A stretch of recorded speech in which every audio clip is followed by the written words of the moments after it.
Hello everyone, কেমন আছো তোমরা সবাই? আশা করি তোমরা খুব ভালো আছো, সুস্থ আছো। কথায় আছে না, রথ টানলে দুর্গা আসে। তো রথ তো চলেই এলো, তো এবার শুধু দুর্গাপুজোর অপেক্ষা। কত রথ দেখুন, ছোটবেলার কথা মনে পড়ে গেল। বাবার সাথে আমি বাজারে যেতাম ঠিক রথের দিন সকালবেলা উঠে আগে চলে যেতাম রথ কেনার জন্য। একতলা, দোতলা, তিনতলা কত রথ যে কিনবো তা ভেবে পেতাম না। তো সবাইকে জানাই শুভ রথযাত্রার প্রীতি, শুভেচ্ছা ও অভিনন্দন। এইটা হলো আমাদের বাড়ির সামনের উঠোনটা, মানে আমরা তো মামাবাড়িতে থাকি, তো মামাবাড়ির সামনে বড় উঠোন। আর এইটা হলো আমার দিদার ঠাকুরঘর। এই ঠাকুরঘরে এবারে ঠিক করা হয়েছে জগন্নাথ দেবকে এনে রাখা হবে। তো রথযাত্রার সাথে সাথে এদিনকে আর একটা কাজ হয়েছিল, যেটা হচ্ছে আমাদের বাড়ির সামনে মাঠে খুঁটি পুজো হয়ে গেছিলো। এমনিতেও রথের দিনই খুঁটি পুজোই সব জায়গা হয়, তো আমাদেরও এখানেও খুঁটি পুজো হয়েছিল। ব্যাস সন্ধে হতে না হতেই জগন্নাথ দেব রথে চেপে তার মাসির বাড়িতে এসে উপস্থিত হয়েছে। প্রতি বছরই কারোর না কারোর বাড়িতে জগন্নাথ দেবকে রাখা হয়, তো এবছর ঠিক করা হয়েছিল যে আমার মামা বাড়িতেই রাখা হবে। তো জগন্নাথ দেবের স্বয়ং হয়তো ইচ্ছা ছিল, তাই জন্য সে এসেছে।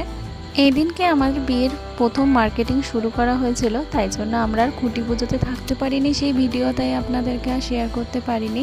আমরা বিকালবেলার মধ্যে বাড়ি চলে এসেছিলাম, তাই বিকালবেলায় এই সন্ধ্যাবেলা এত সুন্দর আয়োজন করা হয়েছিল, সেই আয়োজনটা আমরা দেখতে পেয়েছি। এত সুন্দর মুহূর্তটা আপনাদের সাথে শেয়ার করব না সেটা কি কখনো হয়? তাই এত সুন্দর মুহূর্তটা আপনাদের সাথেও শেয়ার করলাম। তো জগন্নাথ দেব আসার আগে দেখুন কত লোকজন চলে এসেছে, এমনকি তারা সবাই কীর্তনও করছিল, গান বাজনা করছিল। চলুন আপনাদেরকে সেই পুরো ভিডিও দেখাই।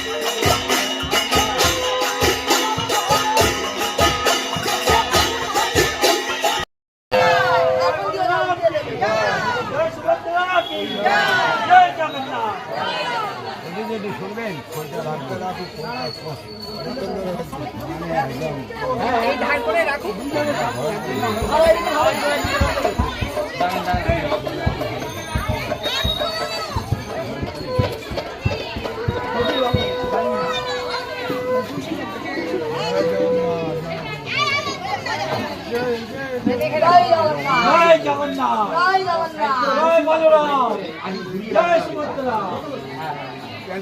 ঢোকেন না ঠাকুর ঘরে পড়ে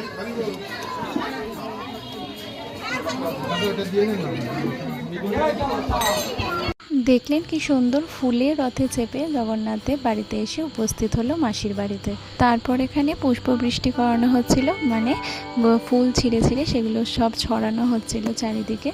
তারপর এখানে সবাই আরতির আগুন নিচ্ছিল। তারপর এখানে খাওয়া দাওয়ারও অনেক কিছু ব্যবস্থা রাখা হয়েছিল।